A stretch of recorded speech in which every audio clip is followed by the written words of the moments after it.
তুমি আমার কেন বলছো? আমার কি করা উচিত? আমার এখনো সময় আসেনি। তখন যিশুর মা সেখানে থাকা চাকরদের বললেন, ইনি তোমাদের যা কিছু করতে বলে তোমরা তাই করো। ইহুদি ধর্মের রীতি অনুসারে আনুষ্ঠানিকভাবে হাত পা ধোয়ার জন্য সেই জায়গায় পাথরের 6টা জ্বালা বসানো ছিল। এই জ্বালাগুলির প্রতিটিতে 80 থেকে 100 লিটার জল ধরত। যিশু তখন সেই চাকরদের বললেন, এই জ্বালাগুলোতে জল ভরে আনো। তখন সেই চাকরেরা যিশুর কথা অনুসারে জ্বালাগুলোতে কানায় কানায় জল দিয়ে পরিপূর্ণ করল।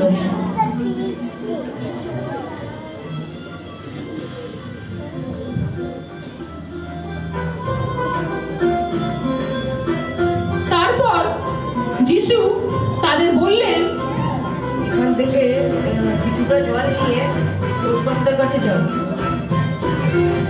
তখন তারা তার কথা অনুসারে সেখান থেকে অল্প কিছুটা জল নিয়ে গিয়ে ভোজের কর্তার কাছে দিল। সেই দ্রাক্ষারস যা জল থেকে হয়েছিল, ভোজের কর্তা তা খেয়ে দেখলেন, কিন্তু কোথা থেকে সেই দ্রাক্ষারস এলো তা তিনি জানতেন না। কিন্তু যে চাকরেরা জল এনেছিল তারা তা জানত। তারপর ভোজের কর্তা বরকে ডেকে বললেন,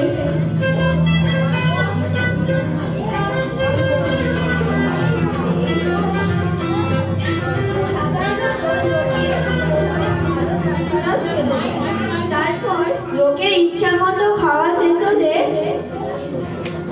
তাদের আগে থেকে নিত্যমানের দ্রাক্ষারস পরিবেশন করা হয়। কিন্তু আমি দেখছি তুমি ভালো দ্রাক্ষারস এখনো রেখে দিয়েছো। এই প্রথম যিশু তার আশ্চর্য কার্য করে গালিল প্রদেশের কান্না নগরে তার মহিমাকে প্রকাশ করলেন। যেমন করে যিশু জলকে দ্রাক্ষারসে পরিণত করেছিলেন, তেমন করে তিনি আজ আমাদের জীবনকে পরিবর্তন করতে চান। আমরা কি প্রস্তুত? শীতের রাতে চূর্ণ হাতে ঈশ্বর মানুষ একই সাথে। শীতের রাতে চূর্ণ হাতে ঈশ্বর মানুষ একই সাথে। তবুও মানুষ তাকে চিনল না, হৃদয়ে তাকে স্থান দিল না। তবুও মানুষ তাকে চিনল না, হৃদয়ে তাকে স্থান দিল না। আজ কি দেবে হৃদয়ে স্থান?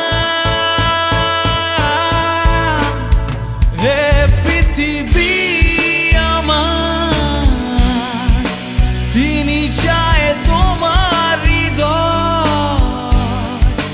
গোয়াল ঘরে নয়, তোমার হৃদয় ঘরে। হে পৃথিবী আমার, তিনি চায় তোমার হৃদয়। গোয়াল ঘরে নয়, তোমার হৃদয় ঘরে। Merry Christmas, Merry Christmas.